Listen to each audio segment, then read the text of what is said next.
Bonjour à tous et bienvenue sur Radio Jesus Maria. Bienvenue pour ce clash qui m'oppose face à Martine. Martine ne pense pas que la franc-maçonnerie est une création juive. Eh bien, on va voir. On continue. C'est le deuxième round, tout de suite. Pour débuter ce deuxième round, je vais citer le livre 2000 ans de complot contre l'Église de Maurice Pinet. C'est un livre que tout catholique devrait avoir dans sa bibliothèque.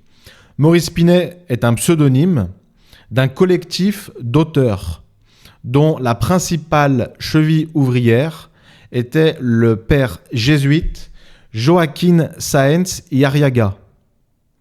Et il a été assisté par un groupe de cardinaux de la curie. Et ce livre a été présenté au père conciliaire lors du pseudo-concile Vatican II. Donc c'est un livre majeur par les sujets qu'il traite. Il démontre que ça fait 2000 ans que les Juifs veulent détruire l'Église catholique. Voilà, il le démontre. Avec les hérésies, avec l'infiltration dans l'Église, donc de Maran, de Juifs faussement convertis au catholicisme, donc là de Maran infiltrés dans l'Église pour la détruire de l'intérieur. Page 41. L'auteur cite Paul Rosen dans son livre intitulé « Satan et compagnie ». Donc Paul Rosen nous dit « Le premier Conseil suprême fut constitué le 31 mai 1801 à Charleston, 33 degrés de latitude nord, sous la présidence de Jules Isaac Long, fait inspecteur général par le juif Moïse Cohen, qui avait reçu son grade à Spitzer de Heiss, de Franken et du juif Morin. » Donc on voit bien le pouvoir des juifs dans la franc-maçonnerie. C'est eux qui transmettent le pouvoir dans la franc-maçonnerie. Page 42.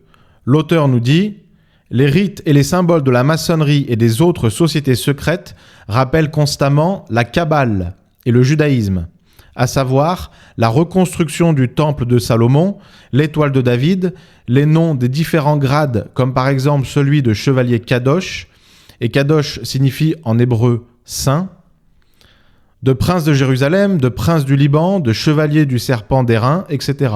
Enfin, la maçonnerie écossaise se servit de l'ère juive pour ses datations.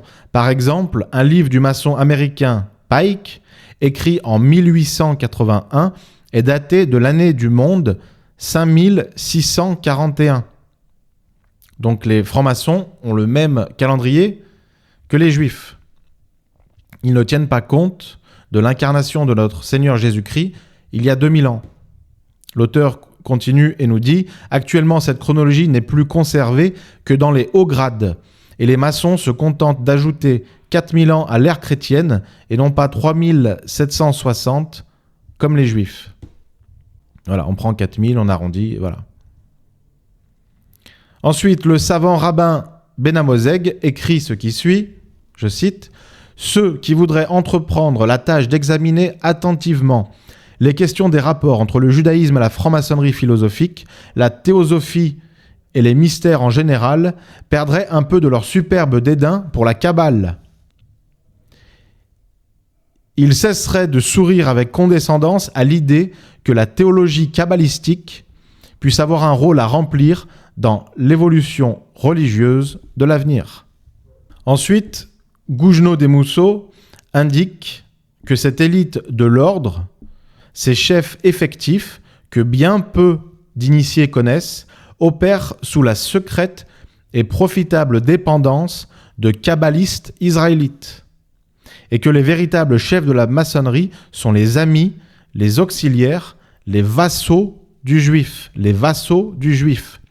qu'ils respectent comme étant leur souverain seigneur.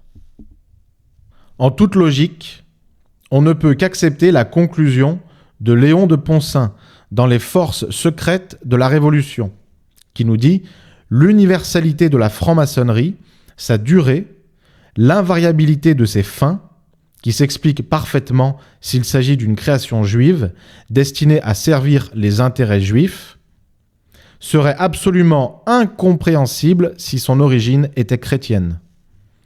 La finalité même de la franc-maçonnerie, qui est la destruction de la civilisation chrétienne, nous découvre le juif.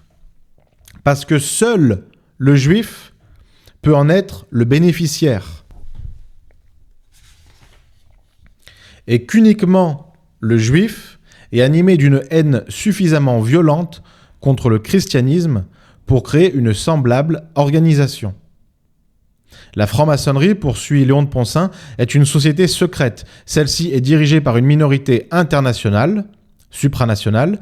Elle a juré une haine implacable au christianisme. Ces trois caractéristiques sont précisément les mêmes que celles qui définissent le judaïsme.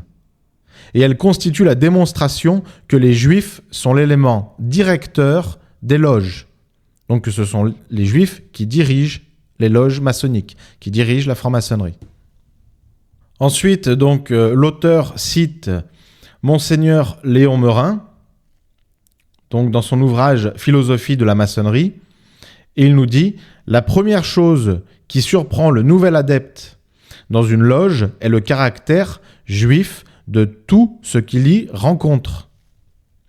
Depuis le premier grade et constamment après, il n'entend parler que du grand œuvre de reconstruire le temple de Salomon, de l'assassinat de l'architecte Hiram Abif, des 2 colonnes Bouze et Jacquine, d'une multitude de contremarques et de paroles sacrées hébraïques, ainsi que de l'ère juive pour laquelle on ajoute 4000 ans à la nôtre afin de ne pas honorer la naissance du divin sauveur.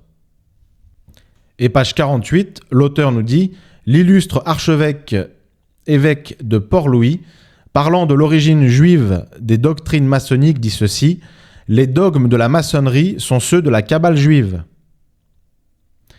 et en particulier ceux de son livre, le Zohar. Cela n'apparaît dans aucun document maçonnique, car c'est l'un des grands secrets que les Juifs gardent pour eux-mêmes. Cependant, nous avons pu le découvrir sur les traces du 11e grade. C'est là que nous avons découvert les dogmes fondamentaux de la Kabbale juive incorporés à la maçonnerie. Ensuite, je vais citer le livre de Stéphane Blais intitulé « Franc-maçonnerie, l'effroyable vérité ». L'auteur cite Albert Pike dans son livre « Morale et dogme du rite écossais ancien et accepté ». Donc là, je cite Albert Pike qui était un des grands chefs de la franc-maçonnerie. Il existe des sens plus profonds contenus dans les symboles de ce degré. Donc le degré, c'est Royal Arch. C'est le 13e degré du rite écossais. Qui reprennent le système philosophique des kabbalistes juifs. Vous apprendrez cela plus tard si vous avancez plus avant dans la hiérarchie, car il se trouve développé dans des degrés plus élevés. Ensuite, page 55, l'auteur cite le rabbin franc-maçon Magnin. Citation extraite du Nine Brit Magazine, donc une revue maçonnique juive, puisque les Nine Brit sont une obédience maçonnique exclusivement réservée aux juifs. Et donc ce rabbin, ce juif franc-maçon, nous dit « Les Nine Brit ne sont qu'un pis-aller. Partout où la maçonnerie peut avouer sans danger qu'elle est juive par nature et par fin, des loges ordinaires suffisent à la tâche. » Donc c'est un juif rabbin franc-maçon qui dit ouvertement que la franc-maçonnerie est une création juive et que les loges ordinaires, donc les loges où il y a donc les loges qui ne sont pas exclusivement réservées aux juifs, et bien que ces loges ordinaires suffisent à la tâche. Quelle est la tâche ? Et bien évidemment de détruire le christianisme, de détruire l'Église catholique. Voilà. Donc on voit bien que les francs-maçons non juifs sont les serviteurs et les esclaves des juifs.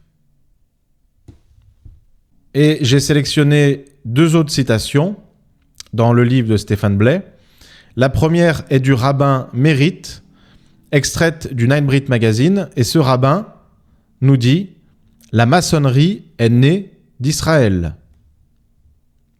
Donc, encore un juif qui nous dit que la maçonnerie est une création juive. Et troisième citation, le rabbin Wise, extraite également du Nightbreed Magazine, qui nous dit « La maçonnerie est une institution juive ». Voilà, les juifs eux-mêmes le disent, que la franc-maçonnerie est une création juive. Qu'est-ce qu'il vous faut de plus? Qu'est-ce qu'il vous faut de plus? Si vous n'êtes pas d'accord avec moi, vous pouvez envoyer un message par WhatsApp au numéro qui s'affiche au bas de la vidéo. Vous envoyez un message vocal et voilà. Et si vous avez également des questions sur la religion catholique, quelle que soit la question, vous pouvez envoyer un message par WhatsApp également, j'y répondrai. C'est tout pour ce deuxième round. Suite et fin dans le troisième round bientôt. Merci beaucoup, que Dieu vous bénisse et à la prochaine.